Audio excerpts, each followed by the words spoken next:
गांव की ईमानदार ढाबे वाली।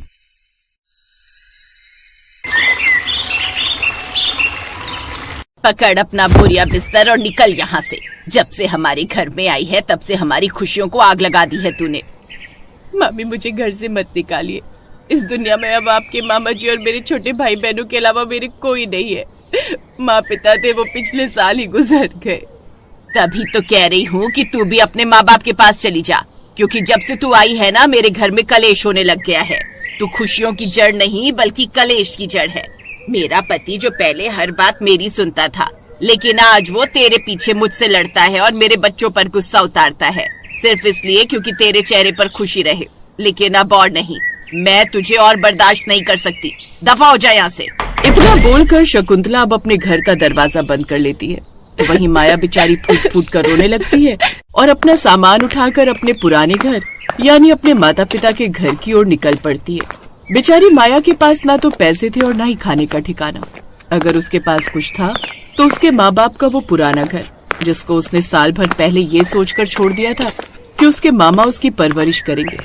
हालांकि वो अब बच्ची नहीं थी, लेकिन एक अकेली लड़की होने के नाते उसे अब कुछ समझ नहीं आ रहा था कि आखिर वो करे तो क्या करे। बेचारी अब अपने माँ पिता के घर पहुँचती है, जहाँ वो घर पर ताला लगा देखकर बाहर ही बैठ जाती है और रोते हुए खुद से कहती है, घर पर ताला लगा हुआ है, समझ नहीं आ रहा कहाँ जाऊं और क्या करूं। एक काम करती, उस ताले को तोड़ देती हूँ। इतना बोलकर माया अब घर में लगे ताले को एक बड़े से पत्थर से तोड़ देती है। वो घर में जैसे ही जाती है तो उसे अपने माँ पिता की याद आने लगती है। वो सोचती है कि किस तरह वो अपनी माँ और अपने पिता के साथ मस्ती किया करती थी। उसका वो खुशहाल जीवन एक पल में अंधेरी काली नगरी में बदल गया था, क्योंकि साल भर पहले एक एक्सीडेंट में उसके माता पिता का देहांत हो गया था। माया अब अपने घर की लाइट जलाती है और अपने घर की अच्छे से सफाई करती है। अगली सुबह सूरज की रोशनी खिड़की से उसके चेहरे पर पड़ती है तो वो उठकर अपनी माँ की पुरानी संदूक टटोलती है। उसे वहां एक छोटी सी पोटली में 500 रुपए मिलते हैं। लगता है माँ ने ये पैसे किसी बुरे वक्त के लिए बचा कर रखे थे। आज सच में बुरा वक्त ही तो है। घर में राशन का एक दाना नहीं है और पेट भूख से जल रहा है। इन 500 रुपयों से मैं कुछ दिन का राशन तो ले आऊंगी, पर उसके बाद क्या होगा? मुझे कुछ तो काम करना ही पड़ेगा। हाथ पर हाथ धरे बैठने से तो पेट नहीं भरेगा। माया बाजार जाती है और थोड़ा आटा, दाल और मसाला खरीद लेती है। घर लौटते समय उसकी नजर अपने घर के बाहर से गुजरने वाले बड़े हाईवे पर पड़ती है, जहां से सैकड़ों ट्रक गुजर रहे होते हैं। ये सड़क तो शहर को जोड़ती है। यहाँ दिन रात गाड़ियां चलती हैं, लेकिन आसपास कोई अच्छा ढाबा या दुकान नहीं है। माँ हमेशा कहती थी कि मेरे हाथ के खाने में जादू है। क्यों ना मैं यहीं सड़क किनारे एक छोटा सा चूल्हा जला लूं। ट्रक वाले भाइयों को घर जैसा सादा खाना मिल जाएगा और मेरी रोजी रोटी भी चल जाएगी। हाँ, यही ठीक रहेगा। ये सोचकर माया अब ऐसा ही करती है और सूखी लकड़ियां बिनने के लिए पास के जंगल की तरफ निकल पड़ती है। अगर सूरज ढलने से पहले लकड़ियां नहीं मिली तो चूल्हा नहीं जलेगा। ओस की वजह से सारी लकड़ियां गीली हो गई हैं। ये कटीली झाड़ियां मेरे हाथों में चुभ रही हैं, पर मुझे रुकना नहीं है।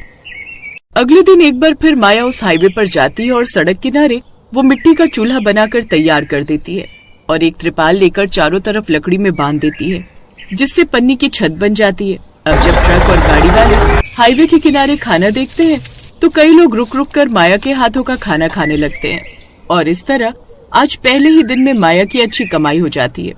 तभी वहाँ एक ट्रक ड्राइवर आता है और माया से कहता है, बहन, तुम्हारे हाथ का खाना तो बहुत स्वादिष्ट है, लेकिन तुम्हारे यहाँ बैठने की जगह नहीं है। अगर यहाँ बैठने की जगह हो जाए तो सच बता रहा हूँ, तुम्हारी बहुत अच्छी कमाई होगी। तुम अपने परिवार वालों को क्यों नहीं कहती कि वो तुम्हारी मदद कर दें? परिवार? भाई साहब, मेरा तो परिवार है ही नहीं। माँ पिता भी पिछले साल गुजर गए।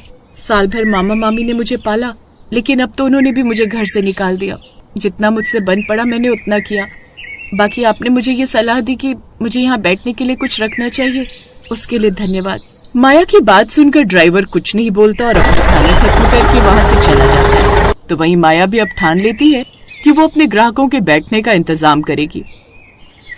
अगले दिन जब वो बाजार जाती है तो उसकी नजर एक दुकानदार पर पड़ती है, जहाँ उसकी दुकान के पास कुछ टायर्स रखे हुए थे, जिसे देख माया दुकानदार से कहती है, काका, क्या मैं ये 2 पुराने टायर और ये लकड़ी का बक्सा ले जा सकती हूँ? आपके तो ये किसी काम के नहीं है, पर मेरे ढाबे पर बैठने के काम आ जाएंगे। ले जा बेटी, वैसे भी ये कचरा ही है। पर इतनी दूर तू इन्हें उठाकर कैसे ले जाएगी? बहुत भारी है ये। कोई बात नहीं काका, मैं घसीट कर ले जाऊंगी, बस आप मना मत करिएगा। माया एक रस्सी से उन टायरों को बांधती है और अपने कंधे पर डालकर उन्हें घसीटने लगती है। जैसे तैसे वो घर के पास पहुंचती है और अपने हाथों को देखकर कहती है, हाथ छिल गए हैं रस्सी से, पर बस थोड़ा सा और, घर पास ही है। अगर आज मैंने ये बैठने की जगह बना ली तो मुसाफिरों को आराम मिलेगा।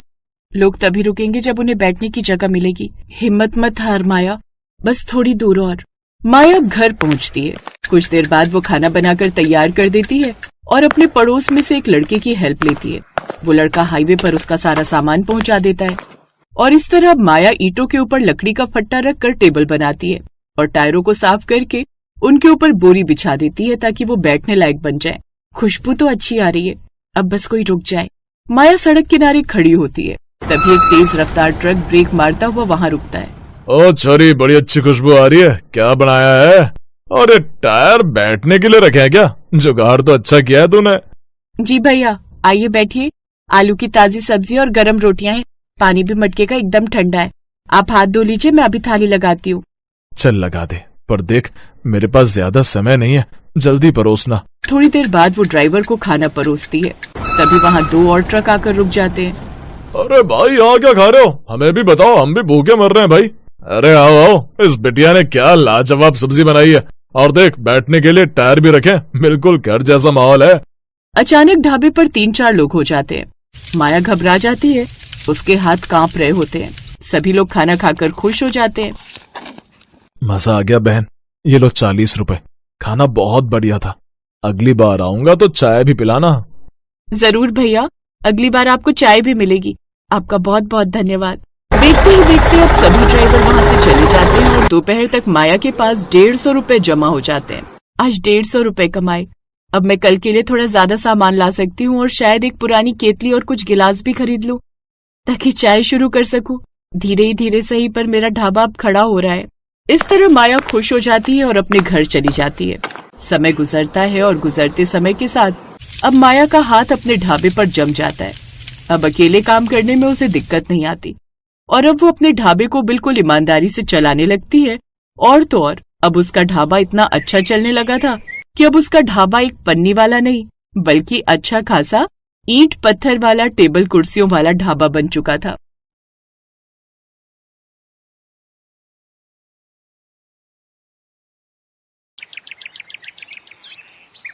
नीलगंज गांव में प्रदीप अपनी पत्नी सोनाली के साथ रहा करता था। प्रदीप के पास एक घोड़ा था जिस पर वो गांव के बच्चों को घुमाता था और उसके बदले उसे कुछ पैसे मिलते थे।